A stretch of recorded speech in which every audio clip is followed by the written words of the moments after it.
పరుగులెత్తడం ఎందుకు, పరుగులెత్తండి ముందుకు. పూర్తి వివరాలకు చదవండి రేపటి సాక్షి దినపత్రిక. ఇవాళ కొంచెం ఇంపార్టెంట్ వర్క్ ఉన్నది, తొందరగా రమ్మందామా ఆఫీస్ కని ఫోన్ చేస్తుంటే అసలు ఎత్తుతలేడు మన రాజేషు. ఏమంత ఘనకార్యం చేస్తున్నాడో ఏడున్నాడో కదా పాడై.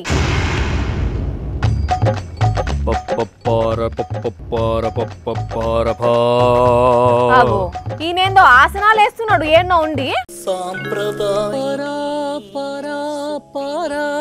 ఓ పారా, నాకు పెద్దది దొరికి కోటీశ్వరుని అయ్యేటట్టు ఆశీర్వదించు పారా.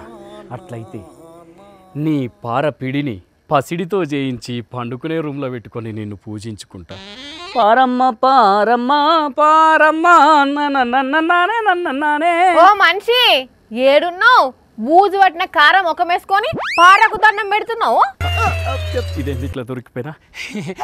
హాయ్ వాణి, ఏం దవ్వుతున్నావాడా? నేనేం దవ్వుతున్నా? నేనేం దవ్వుతలేదు. ఇగో నువ్వు కథలు పడక చెప్తున్నా. నువ్వు దండం పెట్టుకుంటా పారా నన్ను కోటీశ్వరిని చేయి అన్నావు. నేను ఇన్నా. కోటీశ్వరిని కాదు, కోటేష్ అన్న. కోటేష్ అన్న అన్న అంటే కోటేష్ అన్న పార ఇడబెట్టి కారా కొనుకొచ్చుకుంటానని పోయిండు. జర వచ్చేదాకా చూడమన్నాడు, చూస్తున్నా. అంతే. నాకేదో తేడా కొడుతున్నది. అసలు ఎక్కడున్నావు నువ్వు? ఆ పారేంది, ఆ గొయ్యేంది? కొంపదీసి డీజేటీల్లో సినిమాల లెక్క ఎవరన్నా చంపి బొంద పెడుతున్నావా ఏంది? లేనిపోని దొర్ర ఆగం చేయకు నువ్వు. అసలే ఒక్కనే ఉన్నా. బొందలన్నా బొందల గడ్డలన్నా భయం నాకు. మరి మంచి మర్యాదకు ఏం చేస్తున్నావో చెప్పు. అంటే అది ఆఫ్రికా బోట్స్వానాలో ఒక పెద్ద వజ్రం దొరికిందట. ప్రపంచంలోనే అతి పెద్ద రెండో వజ్రం అట. అది 2492 క్యారెట్ల వజ్రం అట. కమ్సేకం 1000 కోట్ల ధర పలుకుతుందట. 1000 కోట్ల? లుకారా డైమండ్ కార్పొరేషన్ కంపెనీ వాళ్ళు కానీ పెట్టినరట దాన్ని. వామ్మో, ఒక్క వజ్రం 1000 కోట్ల విలువగలదంటే చిన్న ముచ్చట్నా? దాంట్లో చిన్న తునుక దొరికినా ధనవంతులం కావచ్చేమో. అది ఆఫ్రికాల ముచ్చట, ఆఫీస్ బై దుకాన్లా కాదు. తుణుకలు అట్టి తుణుకలు దొరికేటందుకు. అయినా వాళ్ళకు వజ్రం దొరికితే నువ్వు ఈ కచ్చరం కథ ఎందుకు ముందటేసుకున్నట్టు?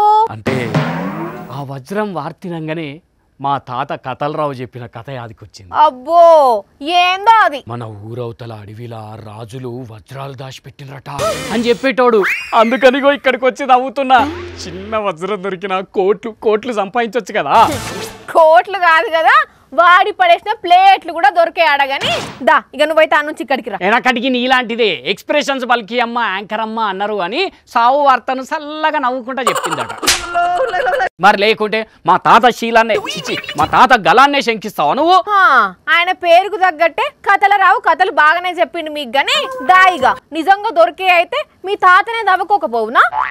నువ్వు చెప్తుంటే ఇది కూడా కరెక్టే అనిపిస్తున్నది. పాయింట్ ముచ్చటాట. ఇంకా ముందు నీ పాయింట్లకు పురుగులు దొరకకుండా చూసుకో. అసలే చెట్లలో ఉన్నావు, ఏ నుంచి ఏం వచ్చేది తెలియదు. ఇగో గిట్లా పరమానందయ్య శిష్యుల కంటే ఘోరం తయారైండుల్లా మన రాజేషు. ఏది తెలిసినా ఆయనకు ఆపాదించుకొని గిట్లాంటి కథలు పడుతున్నాడు. సరే తీయుండ్రి, అట్లనన్నా మనకు వజ్రం ముచ్చడైతే తెలిసింది కదా.